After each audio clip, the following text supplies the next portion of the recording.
Baudelaire começa a ser traduzido e publicado no Brasil em 1871, quer dizer, pouco depois da morte dele, 4 anos depois da morte dele. Já se mencionava um pouco Baudelaire, bastante pouco, vamos dizer assim, mas já se lia Baudelaire no Brasil, mas se lia em francês.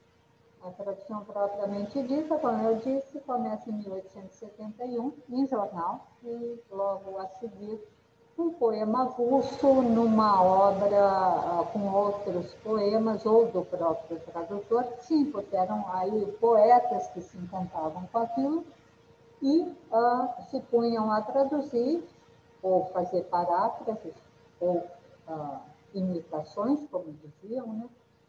Imitação de Baudelaire e tal. E em 1871. Agora, passam-se os anos, passam-se as décadas, vira o século, entramos no século XX, e ele continua a aparecer pingadinho aqui e ali, um poeminha aqui, outro poema lá, 2 ou 3 poemas acolá, mas nunca uma obra, um livro que você chegasse na livraria e tivesse lá Charles Baudelaire como autor, vamos dizer assim, né? Sempre antologias ou digressões baudelairianas no texto dos próprios poetas, que muitas vezes eram autopublicados, mas também às vezes publicados por editoras mesmo, né? E aí uma coisa fabulosa que eu descobri, meu primeiro livro em nome de Baudelaire, o primeiro livro próprio de Baudelaire no Brasil só saiu em 1837. Vocês pensam, ele morreu em 67, 1867. Se passam quanto? 70 anos. 70 anos até sair alguma coisa dele aqui. Repito, alguma coisa, eu me refiro a livro próprio. Ou seja, Baudelaire chega aqui já, não digo quase secular, mas mais que quinquagenário, né, com 70 anos. E o primeiro livro que sai é o Pequenos Poemas em Prosa. Aliás, eu encontrei meu exemplar, a minha biblioteca, a nossa biblioteca aqui em casa é uma bagunça. Muita coisa. Eu encontrei meu voluminho, e lá anotado, Denise 71. Quer dizer, eu comprei esse livro 50 anos atrás. 50 anos atrás. Eu era adolescente, tinha 16 anos. Comprei num sebo, claro, e a primeira página especifica Biblioteca Clássica, volume 23, tradução de Paulo M. de Oliveira. Então, esse é o primeiro livro de Baudelaire publicado no Brasil. Agora, como que é isso, né? O Brasil francófono, Brasil francófilo, quando esse livro saiu, já tínhamos tido a Semana Moderna, Guilherme de Almeida já tinha rompido com o modernismo, em 29, em 30 se torna membro da Academia Brasileira de Letras, retoma a sua linhagem convictamente decadentista e tudo isso, né? Do final do simbolismo. Um ano antes do lançamento do Pequenos Poemas em Prosa, pela editora Atena, um ano antes, o Guilherme de Almeida tinha publicado uma antologia organizada por ele, traduzida por ele, em edição bilíngue, chamada Poetas de França. Aliás, são vários poetas. Muito gentilmente, o Marcelo Tapia, da Casa Guilherme de Almeida, quando houve o relançamento em data recente desse Poetas de França, me deu um exemplar super legal. E aí você vê que Baudelaire está presente com 7 poemas. Aliás, são vários poetas. Muito gentilmente, o Marcelo Tapia, da Casa Guilherme de Almeida, quando houve o relançamento em data recente desse Poetas de França, me deu um exemplar super legal. E aí você vê que Baudelaire está presente com 7 poemas. São vários poetas, e a edição é bilíngue, né? Então aparecem 2 linhas, mas não são 2 poemas. É o título em francês e o título em português. A grande maioria, a imensa maioria, é um poema só. Do Villon, do Ronsard, de Bellet, Plantin, de Fresny, Alfred de Musset, Harvert, aí chega no Baudelaire, que é essa fila toda aqui. São 7 poemas, numa antologia composta basicamente por 1 ou 2 poemas dos outros poetas. Mesmo o Mallarmé comparece com 2 poemas. O outro que vai ter maior presença nessa seleta do Guilherme de Almeida é o Verlaine, que aí sim vai aparecer com 11 poemas. Durante 70 anos, desde a sua morte, ele foi um poeta de poetas. Ninguém mais lia, ninguém mais publicava. Saía uma coisinha aqui, uma coisinha ali, uma coisinha acolá, durante 70 anos. 70 anos não é pouco tempo. Então, é muito curioso que, em 1937, uma editora sediada no Rio de Janeiro, hoje em dia a gente diria que é uma editora pequena. Naquela época ela era considerada de porte médio. Mas de quem era a editora Atena, que tem esse arrojo, eu chamaria de arrojo, de publicar Baudelaire pela primeira vez no Brasil, e um livro só do Baudelaire, e não excertos, não flores, não seletas, não trechos, mas uma obra completa, ainda que póstuma, mas integral, anotada, notas ao final do livro. Fiz um belo trabalho. E quem era esse Paulo M. Oliveira? Meu Deus do céu. Aí, como eu desenvolvo várias pesquisas, eu sabia que a Atena era uma editora de um italiano radicado no Brasil, Pasquale Petrafone, líder da Liga Antifascista no Brasil, trotskista, um dos criadores da Liga Comunista Internacionalista, a facção trotskista do PCB, ou mesmo do Comintern. É uma editora de esquerda, de tipo de linha claramente antifascista e de engajamento trotskista. É fabuloso. Os modernistas não estavam muito aí para o Baudelaire. Claro que não, pois se viam como de vanguarda, estavam rompendo justamente com o simbolismo, com o decadentismo, assim por diante, e o Baudelaire passava longe. Tanto é que quando você vê a bibliografia anterior a 1937, quer dizer, o nome ali mais conhecido é do Olavo Bilac, que era um gozador, em certo sentido, que trazia um poema, ou fez uma paráfrase, uma imitação de um poema do Baudelaire. Então, era uma coisa muito restrita, muito fechada a pequenos grupos de literatos. E quando sai o Poetas de França, em 1936, essa seleta e tradução do Guilherme de Almeida, já é uma linha, vamos dizer, não digo convencional, mas assim, é um membro da Academia das Letras que está traduzindo aquilo, já plenamente reconciliado. Se ele teve alguns laivos modernistas nos anos 20, foram rapidamente deixados de lado, e ele assume, vamos dizer, aquele caráter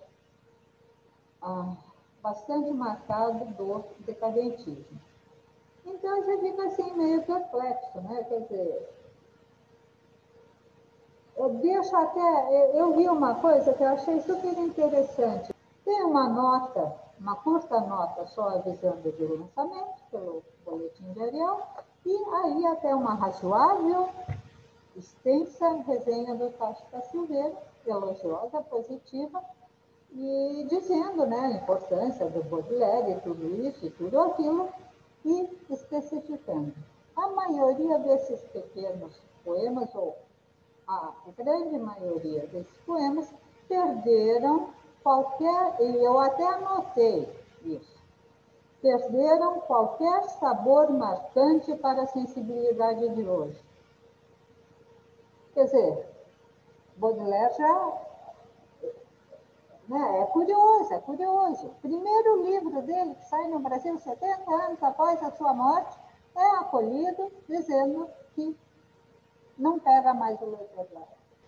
Em suma, é um dos fundadores do trotskismo brasileiro, Aristides de Oliveira, que traduz a primeira obra de Baudelaire no Brasil, publicado livro pela editora Atena, e lançado em 1937.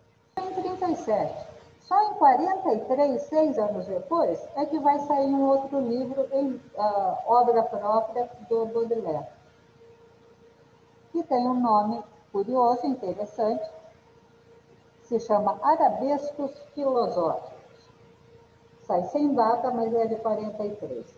Bom, aí você vê 37, 43 e aí em 44. Resumindo, o Guilherme de Almeida publica pela Rubaiá o Flores do Mal.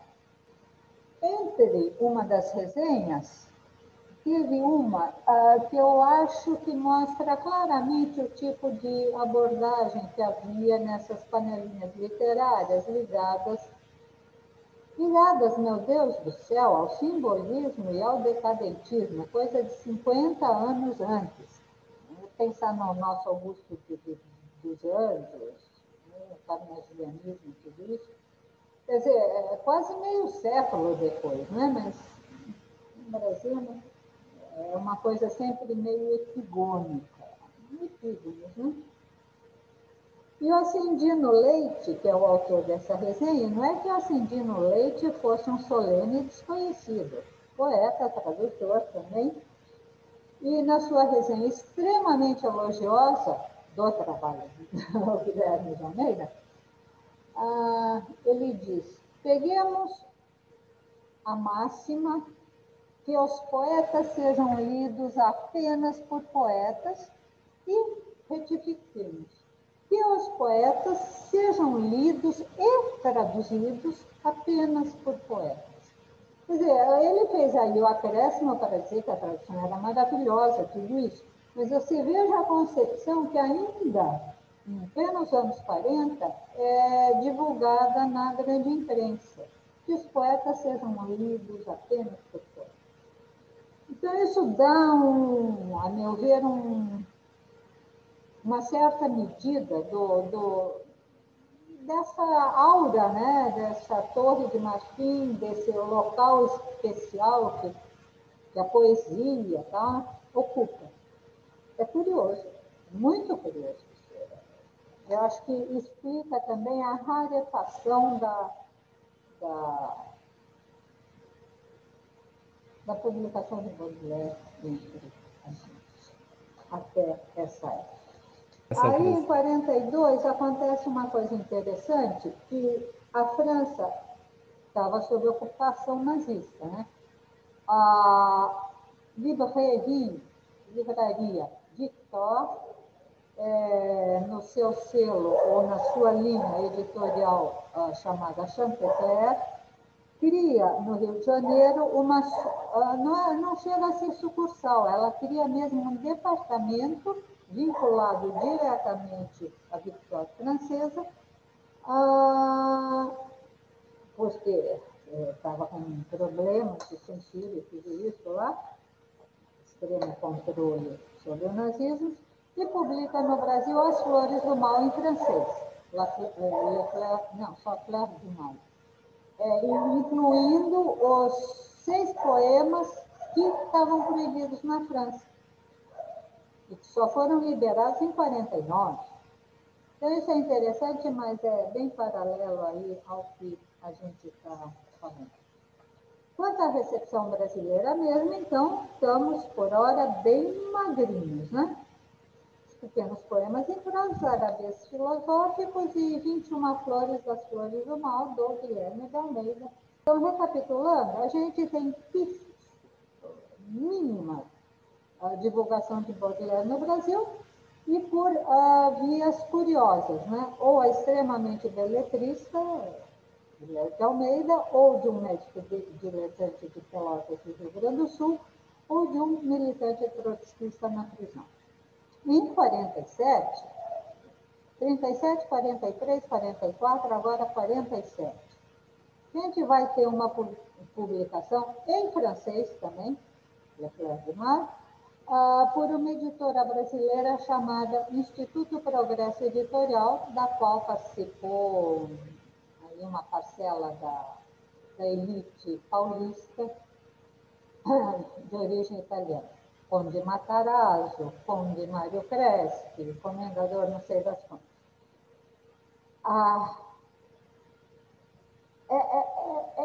É louco isso. Eu estou montando um dossiê e desenvolvendo um estudo sobre a IP, que é o Instituto Progresso Editorial, que é muito pouco conhecida no Brasil, durou poucos anos, apesar de um investimento fabuloso, inclusive em indústria gráfica própria, mas depois saiu, durou poucos anos, 3 anos. Mas sai uma edição de luxo, um papel de seda, por dentro o papel verger, todo lindo e tal, As Flores do Mal, exclusivamente em francês, edição de 500 exemplares, especial, limitada e tal, volume número 1 da Collection Poète Maudit. Vem dos anos 50, né? Geração Beat,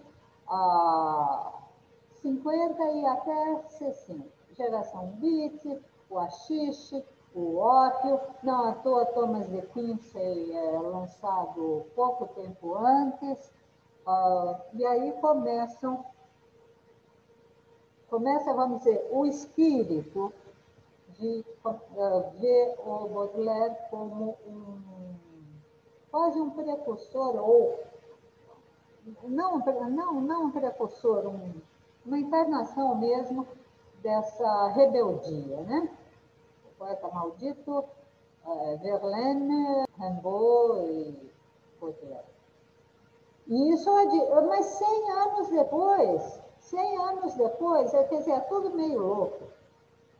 Só que esse é um resgate realmente inovador, né? Em que eles podem parecer como santos inspiradores ou como ícones de uma espécie de rebeldia.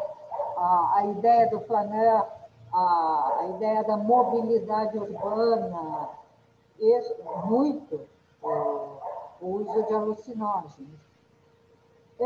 Essa guinada aí nos anos 50, mas basicamente também 60, que abre um novo público e creio que é quando o Baudelaire adquire uma visibilidade maior, não só como poetas lidos apenas por poetas ou para os profissionais liberais que em casa à noite fazem suas traduções, já para o público dos anos 50, 60, tem muito a dizer. Então, essa renovada e, de fato, esse brotar, ele brota, eu até visualizo, aquilo vem com uma fertilidade enorme, porque o terreno de recepção é outro também.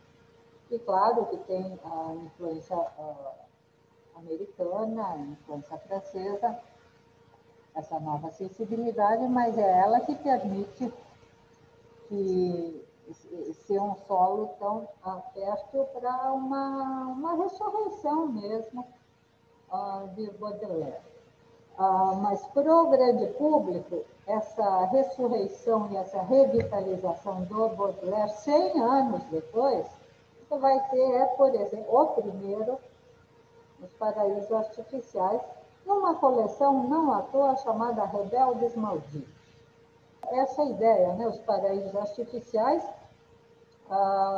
com essa ideia de uma geração nova, com uma sensibilidade nova, e onde o Baudelaire é tido como um poeta que tem muito a dizer. E não só como poeta, como prosador também, né? De ópera.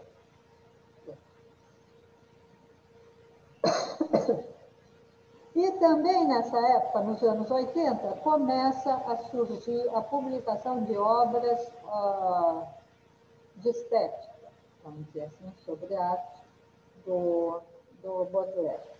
Richard Wagner de Tannhäuser em Paris, a modernidade de Baudelaire, e começam a sair os escritos dele sobre obras de arte e assim por diante. Então, vocês vejam, na verdade, a recepção de Baudelaire, uma recepção viva, uma acolhida viva e fecunda, é na segunda metade do século XX. Isso é impressionante. O que eu observo é uma presença grande do Baudelaire na academia, e a academia entendida como universidade, estudos universitários muito bons sobre a estética de Baudelaire, sobre a modernidade e tal. Não tanto sobre a produção poética, e sim sobre seus textos de museu, de arte, o conceito mesmo de modernidade e assim por diante. Isso, no século XXI, é o que você nota com mais vigor. Ou seja, se antes tinha aquela torre de marfim das panelinhas literárias, ou algo da Academia Brasileira de Letras e tudo isso, depois uma espécie de a geração dos rebeldes e malditos, com efervescência, já desde os anos 50, né? Há quem veja Jack Kerouac on the Road com algo baudelairiano. Eu não sei até que ponto eu concordo. Thoreau, vamos dizer assim, Thoreau, americano, eu creio que foi bem mais importante. Mas que seja, anos 50, 60, essa ideia da contracultura. Então, vamos dizer, a cultura fechada em academias e panelas literárias, a contracultura aberta para basicamente a juventude, mas esse espírito rebelde, e a absorção mais não digo mais densa, mas mais contínua do Baudelaire na academia universitária pelos seus textos sobre estética e modernidade. Então, são, acho que, 3 momentos bem destacados.